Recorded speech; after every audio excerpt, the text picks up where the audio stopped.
So we have been having conversations here, Dr. Fierro, Andrea Wittig, who is in the president's office, and myself, to try to develop the outline of what a dual enrollment program would look like. We have some basic structures. There's a lot of work that would need to happen. It's possible we could maybe do this for the spring semester. Mm-hmm. But of course, if we aim for next fall, we'll be in a much better place. We'll have much more time to coordinate and plan. So the idea is that students need 60 units to transfer to UC or Cal State.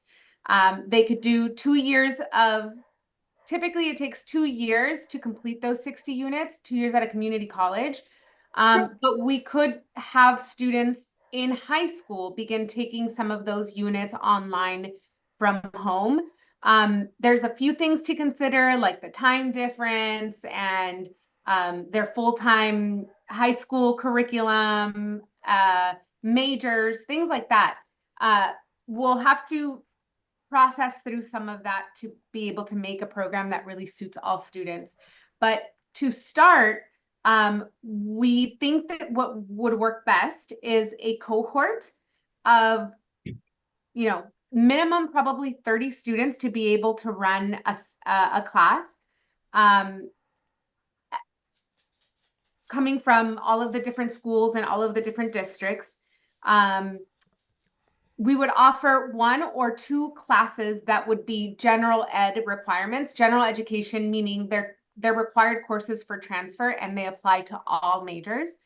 And the class would be a hybrid model. So there would be some synchronous Zoom lectures with the professor and with their classmates.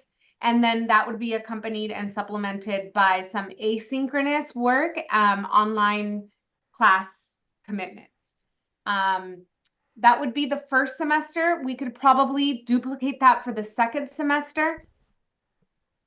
Once we start entering year 2 and year 3, it's more difficult for students to it's more difficult to maintain the cohort model because students will start to have different needs for their classes. They'll want to take different subjects. Not all students perform super high the first time around as well. So if you have a student fail a class, they would have to retake a class. So that's kind of the concept that we have right now. If students are able to start dual enrollment in 8th grade, they could potentially finish their high school and their transfer requirements at the same time. It is really ambitious, I think, because it would require students to take at least 2 college credit courses per semester, in addition to their full-time responsibilities as high school students and whatever other activities that they have. It may be more reasonable for students to have one class in addition to their high school work. And then when they graduate high school, they would have one additional year of enrollment, potentially one semester or 1 year, depending on how many units they're able to accomplish during dual enrollment. And then they'd be ready to transfer after completing their 60 units. Can I ask a question, Gladys? Yes. Yeah. So, uh, we we say is starting eighth grade. Are we allowed the student who are older than eighth grade? Maybe they are already in senior, or they are older. Mm-hmm. Yeah, students who are later than eighth, they don't have to begin Mhm. when they're 8th graders. They could start at any point. You could take dual enrollment at any point as a high school student. Mhm. You just have less time to accomplish those transfer requirements. That would mean that when you graduate high school, you might not be ready to transfer, but you would already have some units completed, so you could, just continue full time, whether that's in person or online, either is an option. Continue with those transfer requirements so that within another year or year and a half, the student would be ready to transfer. Mhm. Oh, okay.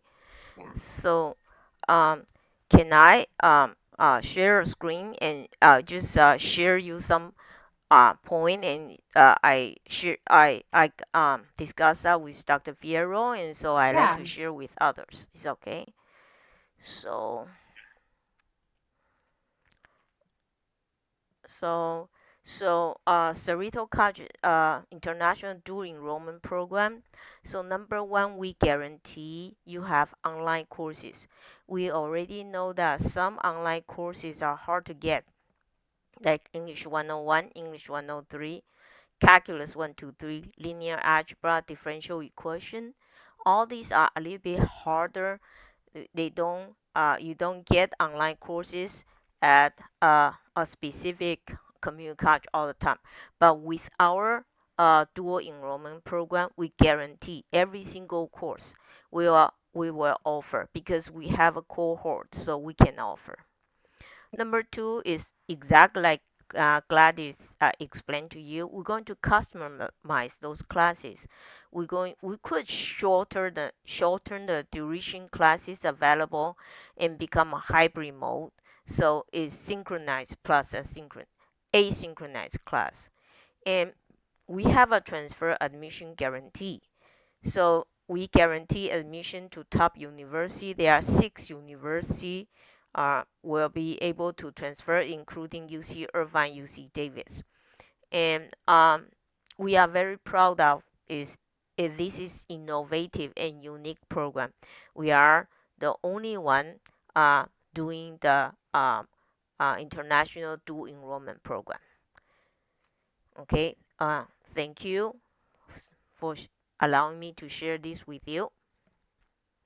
Thank you, Dr. Liu. Yeah, those are really great points.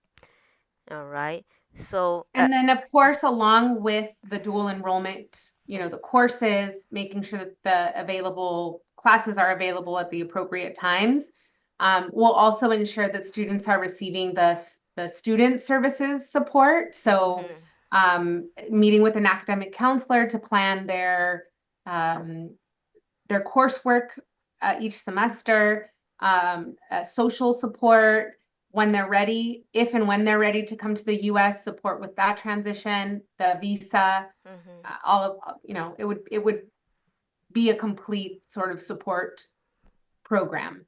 Okay. Um, So people have question right now. So, for example, if they are in Taipei and eighth grade or ninth grade student, they start with these classes. Do they need to take TOEFL? Do they need to submit a TOEFL grade to you? Yeah, so Oh, right that'll now, yeah. be really there's only really one requirement in order to participate. It would be English proficiency. So we want to make sure that when students enroll that they're going to be successful. Uh huh. So we would require either Duolingo, IELTS, TOEFL, Cambridge, Oxford, Mhm. any of these well-known English tests. Mhm. And all of our scores are on our website, so we can make sure you receive the details for each exam. Um, that would be really the only requirement, and then completing an application just so that we can guarantee um, Mhm. that we have the information that we need on each individual student. Currently, we have a $50 application fee, but if we introduce this program and we want to do, a pilot cohort, there's a good chance I could work with Cerritos College to waive the application fee for each student, just to make sure that we get them, taken care of, set up, and enrolled. Mhm. Um, so, those would be that would be really the only requirement is the English proficiency. Okay, I'm glad to know that. Right.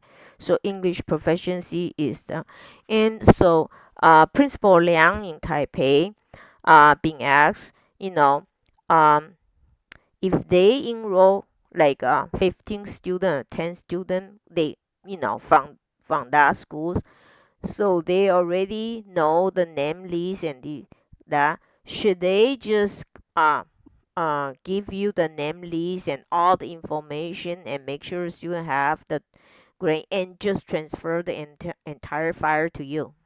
So we have to determine that internally still. Mhm. So I'll have to meet with Andrea just to make sure that we have a very clear procedure for that. Mhm. There are some FERPA which is confidentiality and privacy regulations Mhm. that would likely require that we receive information directly from the student. Mhm. So we may have to have them complete an application form. Mhm. Um, rather than just receiving all of the information directly from the counselors or Mm. the high school staff. Mm. We can work those details out a little bit later once we have an established application process for these students. Mhm. So, Um, someone has a question on the chat. Say, what yeah. is English level So I'm requirement? going to share my screen Okay. very quickly just to show you where that information is posted, and then we can sort of view it together as well. Mhm. Okay. So this is our international student page. It's just cerritos.edu/international. If Mhm. you click under application process, and really any of these will give you the information that you need. Mhm. This is what our typical students need to submit in order to apply. And these are students who are planning to be here in person. Once we develop, all of the outlines and requirements and processes and procedures for this program, the only requirement that'll be needed is, let's see, proof of English proficiency. So Okay. you can see we accept TOEFL 450 written or 45 internet-based, IELTS 4.5 to 5, ITEP is a 3.0, ICANN, Cambridge, Duolingo. We recently added Oxford to the list, so that'll show up here in a moment as well. Mhm. So these are the current requirements for English proficiency in order to be able to do dual enrollment. I think that's reasonable because we really want students be successful, and for this program, English is the Yeah. key point. It's really, I think that's good to know that. And Mm. I would even say as we continue to have conversations and figure out what's going to work for these students, in Mhm. addition to the English proficiency, it may also make sense to ask them to only take one class in their first semester, just to make sure that they familiarize themselves with the American teaching method, with the language, with requirements, with participation. All of those things can be really overwhelming for international students, Mhm. uh, because the American method is so different than what a lot of other countries use in higher education or Mhm. just in education in general. Mhm. So we want to make sure we transition students in smoothly and slowly so that they can really start successfully. Mm.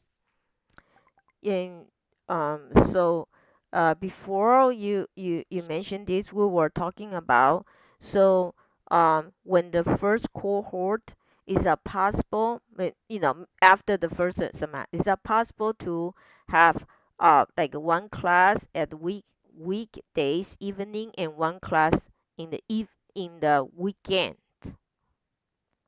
It's possible. We'll have Mhm. to see if we have faculty who are willing to commit to those. Mhm. So that's, part of the exploration here, as Andrea at the president's office and I explore Mhm. what the program would require. Mhm. We'll have a better idea of the faculty that might be interested in participating as well. Mhm. So that could be something that we put a call out for, Mhm. to see if there are faculty who could do that and commit to a schedule like that. But right now it's hard to tell. We Yeah. haven't gotten that far yet. I thought there's no conflict because on the weekend, on Saturday, is in Taipei or China, Saturday is actually our Friday, and we offer Hmm. Friday classes. Yeah. Yeah. So it would have to be a Friday, probably a Friday evening class. Yeah. Yeah. So again, it'll just depend on our Yeah. faculty's Yeah. availability. Yeah. That's good to know that. Okay. Yeah. So, what else you want us to know? Bef- what else important thing you want to know? In terms of cost, we Mhm. can start to formulate an idea of what the cost would be. Mhm. It's not a standard cost for all students necessarily. It really depends on the number of units that a student takes. Mhm. Um, typically, we would want to do maybe 1 or 2 classes. They would be either 3 or 4 units, but they could be as many as 6 units. So Mhm. it depends on which classes we determine we're going to offer in the first cohort and Mhm. whether the student takes 1 or 2 classes. Mhm. We charge per unit. So it's Mhm. $433 per unit. Mhm. And so if a student, for example, is taking, pulling up my calculator, if they're taking 2 classes, each class is 3 units, they're taking 6 units total. Mhm. Just their tuition is going to be about $2,600. Mhm. And then there are additional student fees and then cost of books and supplies. We can work with our faculty to try to keep costs of books and supplies low. Mhm. But just in terms of tuition, you're probably, these students who are taking 6 units in a semester are probably going to be paying around 2,800 or so for all of their fees and tuition. Mhm. Um, and so again, if a student takes more units or fewer units, that cost will adjust based on the number of units that they take. Mhm. Mhm.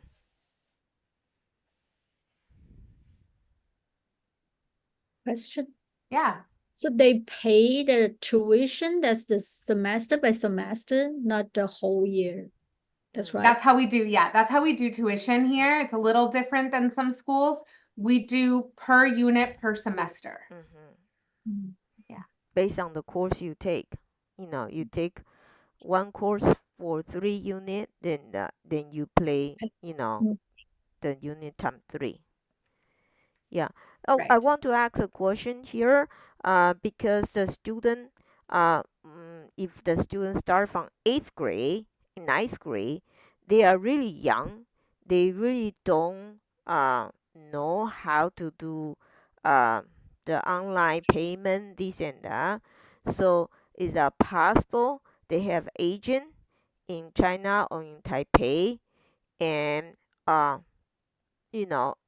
collect the fee and and submit that to Cerritos College. That can get a little tricky because all fees are paid through the student account, through the My Cerritos student account, and Mm. only the student technically is supposed to have access to their My Cerritos student account. Mhm. But we do have students around the world who work with agents Mhm. and they share access to their My Cerritos.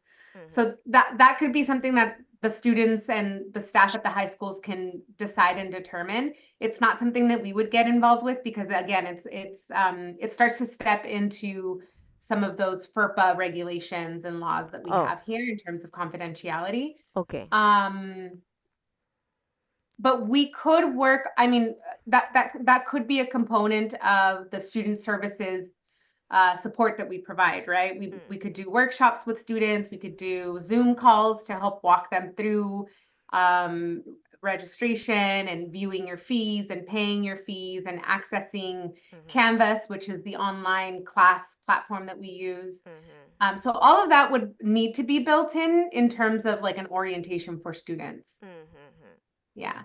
But again, they're young, right? So if they're Yeah. coming in eighth and ninth grade, we Mhm. want to make sure that we're not setting them up to fail. And Mhm. so again, maybe like 1 class is better than 2 classes, Mhm. lots of hands-on support. Mhm. So we're still looking at all of the resources that this would require, so that we can really offer a program that's going to be successful. Mhm.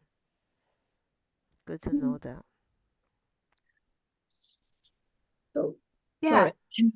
Got, got it. That's so that's if the students not one by one coming, that's maybe they have a small class students, classmates together from the international. So that sometimes they need a small class or they um how the class size that's requirement Yeah. or or how the teacher to uh how to say that's the connect with Hmm. they just have the class online Yeah. and then after class there's any support for them. Yeah. Great question. So Mm. most of our classes are between 20 and 35 students, Mhm. Mhm. depending on the section or depending on the class. It, we can really probably build this in a lot of different ways. But our sections will most likely remain under 30. So students will be when they register for the class, they'll be probably one of 30 for one faculty member. In addition to that, typically our faculty members have TAs who support them with reviewing homework and reviewing assignments and things like that. So students could have access to the TAs. All of our faculty also offer office hours. In this situation, we could work with our faculty to offer dedicated office hours for students in your time zone. So that would mean, we either offer them very early in the morning or late in the evening. So those are parts of the student services that we'll need to build into the program to make sure that students, if they're struggling, can access tutoring, they can access office hours, talk to the faculty. We want to offer the classes in a hybrid modality so that they have maybe 4 or 5 in live lectures with the faculty member and have the opportunity to meet each other, interact with their classmates and their faculty member, and then also asynchronous so that they can work independently, and then supplement that with tutoring and office hours and counseling and all of those other student services components. I have a question, Gladys. Yeah. So when we talk about the TA is a very important component for this class because I teach programming and I have TAs. So I'm thinking I'm just ask a question.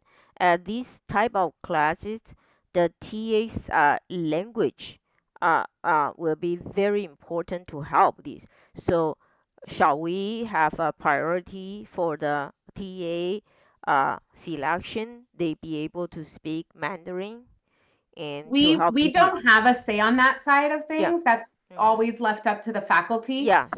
So. So we could recommend that to the faculty that we work with, but the priority is always that the student has taken that course and done well. Yeah. Yeah. Sure. And then secondary, we could look for Mandarin speakers. Yeah. But this is kind of why the English proficiency is important, having that verification before they come into the program, to ensure that like whether or not we have Mandarin speakers, students will still be able to be successful. Yeah. Yeah.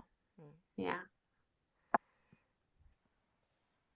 There's still a lot of undetermined details. There's a lot that we still need to do in terms of research and making sure that we can actually run this program with the resources that we have. But this is just the general concept and proposal that we've been working on so far. If you all have certain requests or things that you would like to see incorporated into the proposal, feel free to share those with me or Dr. Liu, and we could continue to build on the proposal.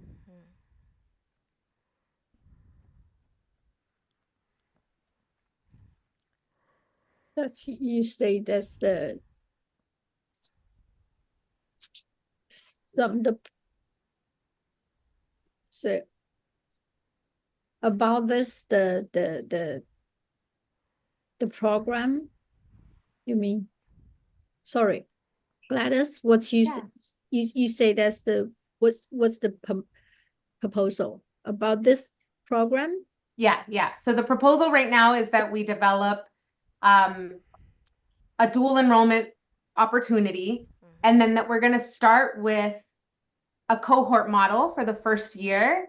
We're doing research to see if we can sustain the cohort model into the second semester and beyond that. We're still doing research on what the program would look like maybe in semester 3 and 4 because the cohort model can't be sustained that long. Yeah. We're still doing research on the resources that we're going to need to incorporate or to receive in order to support the students, how to best deliver student services.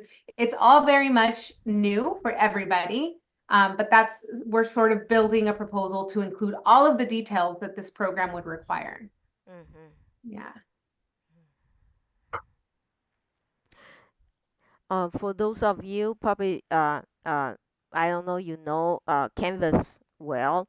For in the Canvas we do have discussion feature for that. So student among students they could interact to each other with the discussion board, like what you do in the chat here. Okay. And I just a question is, it is possible if have some the TA or tutor Mm-hmm. in China? That's maybe in China somebody know the English and Mandarin both good and can connect with you. This is possible, do you think? We are not able currently to hire folks internationally. They Mm-hmm. have to have either a US Social Security number or a US Mm-hmm. business, registered business. Mm-hmm. So it wouldn't be possible at this point to hire tutors in your home country. Mm-hmm. Um, but like Dr. Liu suggested, we could maybe prioritize language, Mm-hmm. Mandarin language for our TAs here. Yeah. It'll depend on availability. There's not a ton of Mandarin speakers Yeah. in our Yeah. area. So, Li 老师, we Mm-hmm. in our college we do have some students. They Yes. speak Mandarin, okay, and Mm-hmm. Mandarin is language shared both in China and in Taipei. So in most I don't have statistics on my hand, but most of these Asian students they be able to speak Mandarin. They are almost all like a STEM major, so they could help students in the classroom as grade TA. They, like what we say, the student need to pass the class, and student need to be successful in that took that class and be successful, and we could put the language priority to hire the TA to help the student both in China and in Taipei. That's that's Okay. Sorry, I am a little bit late, so I didn't hear before. But I Mm-hmm. do see that one benefit is like student scientists study with the lab. So how it possible online to do it? Okay. So, Gladys, do you have answer for that, or you want me to answer for that? Yeah, I Yeah, mean, I we're still just wonder. exploring all of those details, but Oh, if you have okay. something to say, Dr. Liu, please. Okay. So, Okay. right now, some school are already doing like this, and they doing the lab, uh, like a simulation. So it is like a computerized work for that.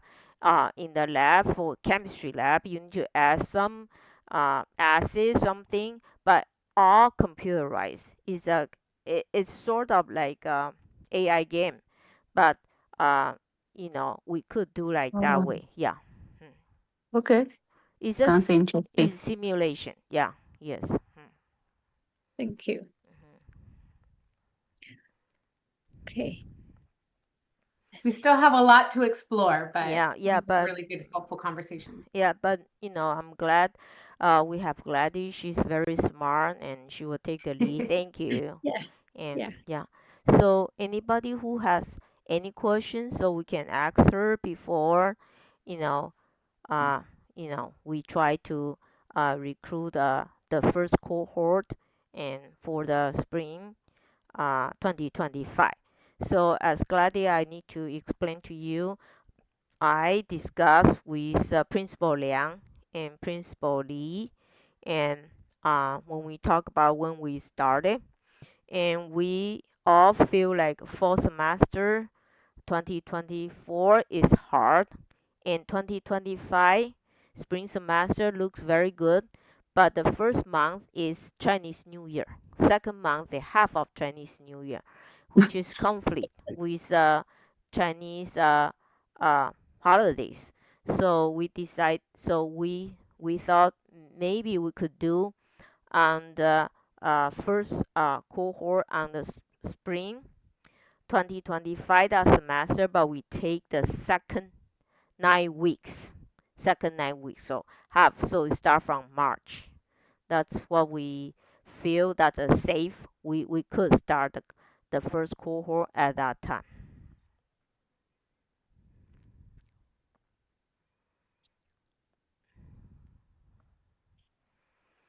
Okay. Anyone who has any question? So here, that's March. Hello. Yes. Yes. Who is talking? Yeah, it's Jing. It's Jing. I have a question, Okay. Gladys. If the student file the exam, so how can we do? Fail. Do they have the other chance Yeah, that's a great question. We make do up? have a repetition policy. If a student receives an F or a D in a course, Mm-hmm. it's Mm. considered a fail, and they have 3 opportunities to take the class, Mm-hmm. to pass it. Okay. So technically, yes, if a student fails the class, they can retake it. Uh-huh. But scenarios where a student fails, that's one of the reasons why a cohort model won't work in the long run, right? Mm-hmm. Cohort model is a good way to start the program in the student's first session. And then as they progress and maybe fail a class or decide their majors are very different or that they have different interests, they're going to want to take different classes, you know, and they're allowed to. And so we want to be able to support students in building their schedule however they want. And so, I yeah. also Okay. want to share some um, point of view with you. A college course, a community college course, uh, most likely have involve different type of assessment tools. Will not be only have exam and written, like multiple choice. Will have something else. Maybe through the discussion, and maybe have the report, and Hey. maybe project. So it will always Yeah. involve several different type of assessment. uh Yeah. yeah.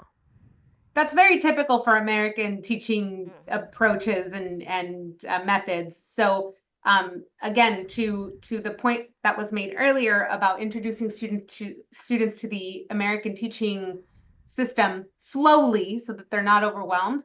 One class so that they can learn the way that our faculty interact, the way that they're expected to challenge ideas, participate in class, do group projects, be tested in various different ways.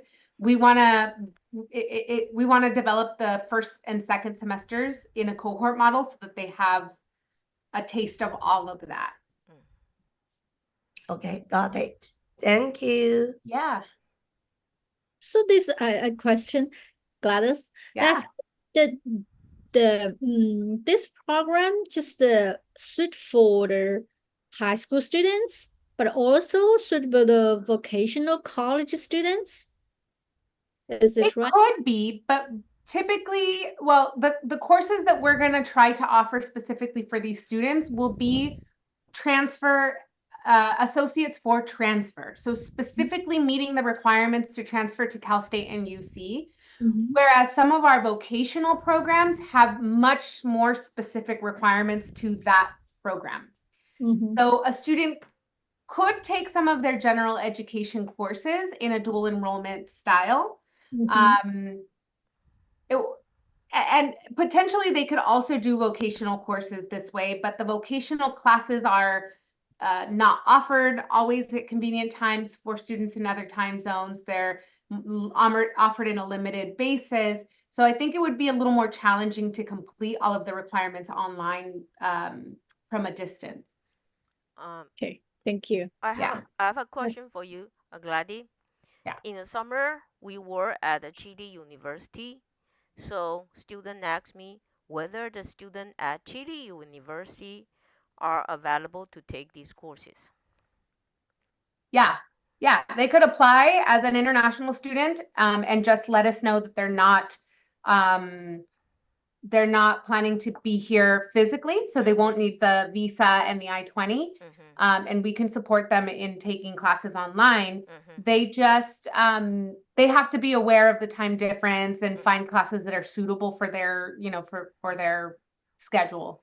That would be the only challenge. But it's an open enrollment institution, so really anybody could enroll online from anywhere, from another state, from another country. So, It's so, an option. so our international dual enrollment program actually will allow high school student, and will allow student at their home college, their first second year of college student to also enroll. Is that right? Yeah. Okay. And so the sort of goal and purpose of an actual dual enrollment program is that we're ensuring that the classes that they need are offered at the hours that they need, Mm-hmm. and that they have the student services built in as well, right? Because if any other student just enrolls online, Mm-hmm. they only have access to our regular services Mm-hmm. from 8 to 5 California time. Mm-hmm. But since you all are going to have students in a different time zone with some unique challenges,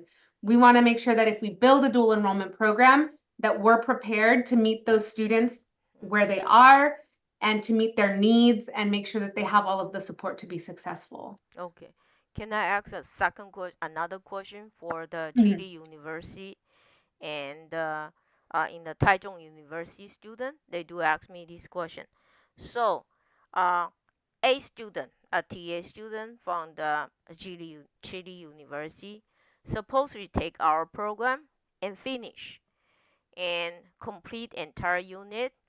Uh, are they allowed to travel to United States and you will help them to transfer to UC to the UC? Yeah, absolutely. So they would still have to go through the transfer application process. So for Mm-hmm. the UCs, it's called TAG. For the Cal States, it's something else. Mm-hmm. They still have to go through the application process, and the Mm-hmm. new university would help them obtain their I-20 and visa. Mm-hmm. But we would help them meet those transfer requirements. So Okay, so that will be a great news. That's what the student from the Taipei asked me. Say, yes. all right, so they will be, they are very happy to have uh, a 2 degree because one AS degree or AA degree from us, and they have a degree from their own country, like Chile University, like Mhm. Jingyi University, but they open the door for them. Once they finish our program, they can travel to the United States and guarantee to go to a UC, at least one of the 6 UC class university, or if they did better grade, better they perform better, they can transfer maybe UCLA in other UC university. Is that right? Yes. Okay, great. I'm glad to know that. Okay. So for the principals in Taipei and principals in China, so you've been asking me the same question too. Uh, Sophia Dai, the teacher from the Taipei Medical University, you've been asking me the same question, so I want to repeat for you. The program is open for the university student in Taipei and in China. uh, then once you complete your program, like first year or second year, once you complete, you could apply transfer from the Cerritos College, and then you got 2 degree, one from our AA degree, AS degree, one from your home country. Then you could transfer to the UC university, right? Then the other question I asked is from the China. They have a question here too. So, um, so student from China has a question. Say, if they take the course with us and they happen to they just finish all the transfer to UC, they haven't finished their own high school degree yet. Is possible to take a GED at our school, and or they don't need GED at all because they have AA or AS already uh, qualify themselves as a high school diploma. What you? Um, Community colleges are open enrollment. Mm, So if a student hasn't graduated from high school, they can still enroll at mm, Cerritos College, yeah, and they can complete the transfer requirements and be eligible for transfer. Yes. yeah. So they as a math, in fact, they don't need the high school diploma. Is that right? Right. And That's right. does the AA or AS degree will that be able to uh, will that be able to sustainable enough? Say this student has the um, has a degree more than high school. Even though they don't have high school degree. Yeah, it meets the requirements for transfer. Yeah, absolutely. So they still have to go through the process of the application, and it's still a selective process to transfer to a UC or a Cal State, but you're guaranteed admission into one of them Yeah. if you completed the transfer associates at a community college. So they do not need a high school uh, uh, diploma. Is that right? Correct. Okay. No. If So they didn't apply UC Academy, if they apply the other country degree, so can they get the high school some diploma? Jean is asked for some of her students. Some of her students has some program. They wanted to go through our program and also get a high school diploma. And That's what we recommend is if they do their high school diploma and at the same time that's the ultimate goal of the dual enrollment program is that they complete their high school degree and also be making advances in their associates for transfer. Yeah. Okay. So that would be ideal. Yeah. Yeah. Okay. No question. Thank you, Gladys. Of course. I'm sorry, I have a last question to ask. Yeah. Please go ahead. If somebody already finished the high school diploma in college or class grade 1 or 2, is it possible they transfer to here use this college program? I think so. Yeah. Glad you just say that. Yeah. Yeah. Absolutely. Oh. Yeah. Okay, thank you. you say that's they have the high school diploma. This is the Fiona. Yeah. Yeah. So that's your question is they have the high school diploma in USA or you in other? No, in China, they already graduated from the high school. They got the permission for Chinese university, whatever grade 1 or grade 2. If they want to transfer to you, like, is it possible? Yeah. I think so. Yeah. Okay. Yeah. Absolutely. Absolutely. Oh, Yeah. that will be open lot of opportunity for the Chinese students. Oh, That'd be great. Fiona, we hope you bring a lot. Okay. Thank you. Yeah, thank If you. you have students who are currently either in high school and graduating or at university but want to change their career pathway or try something different, Yeah. and they're Yeah, interested in there are Cerritos, many of send them to me and I'll talk to them. I'll talk them through the, their options. I'm happy to do that. Yeah.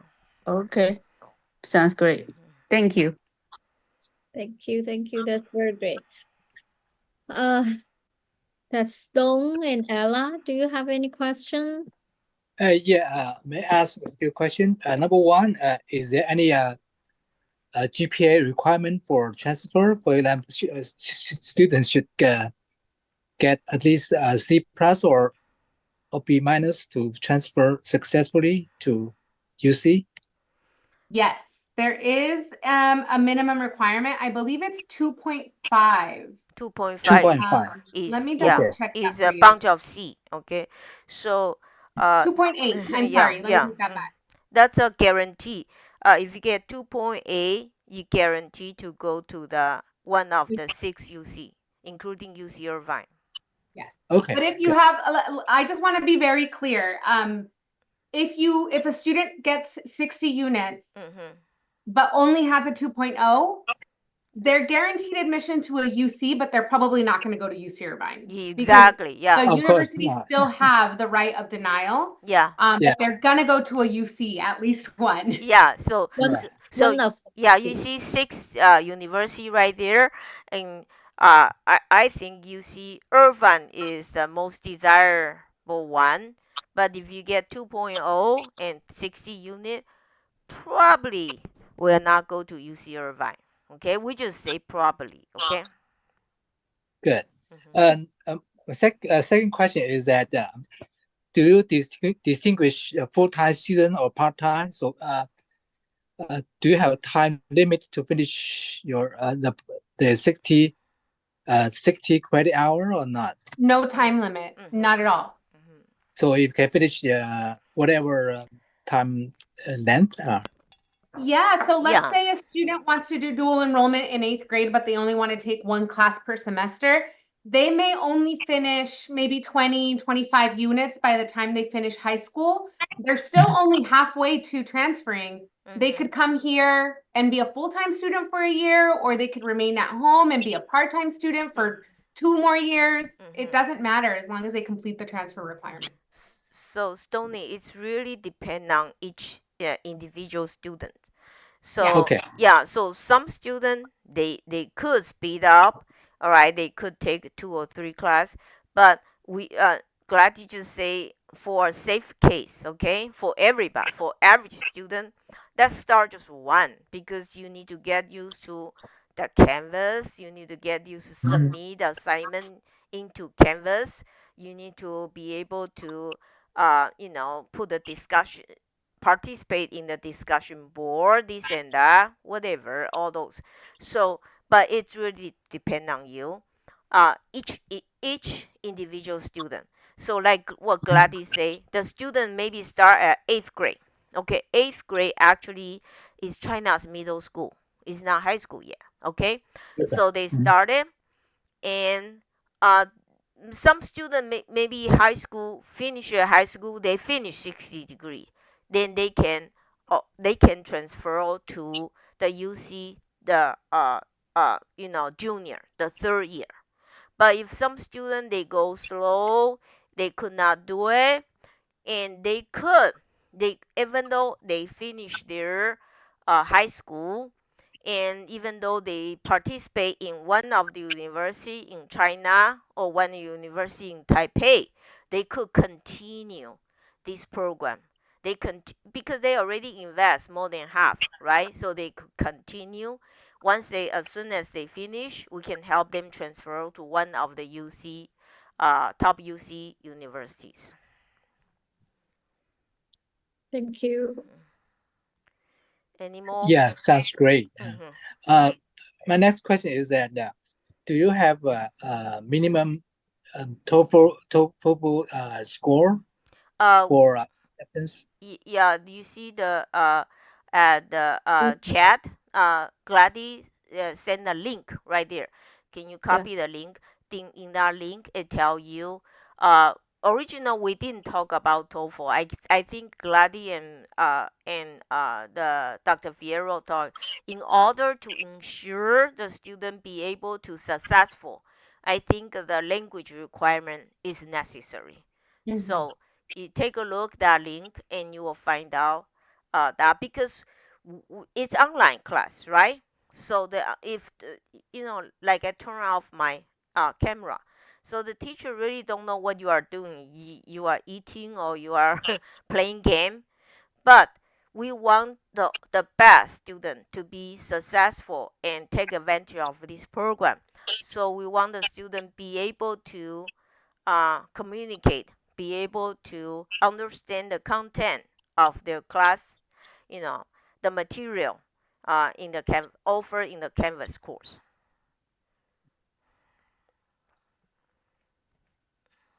Okay. Yeah, I think those are my questions. Okay. Thank you. So that's Annie.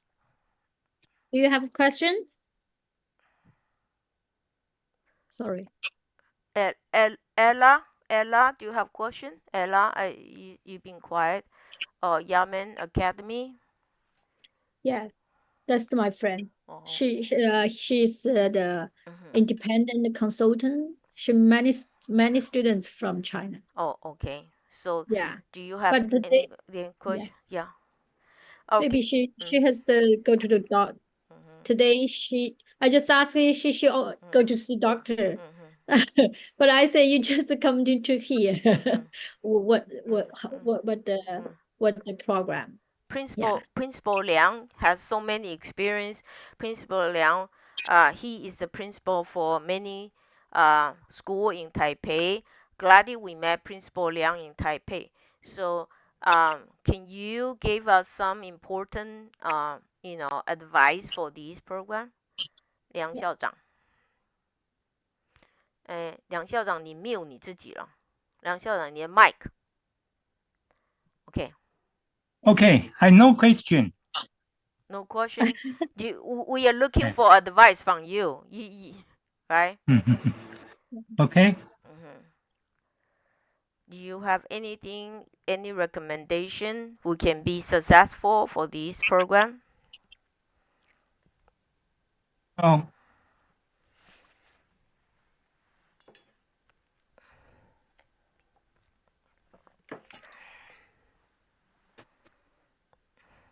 ？Not yet.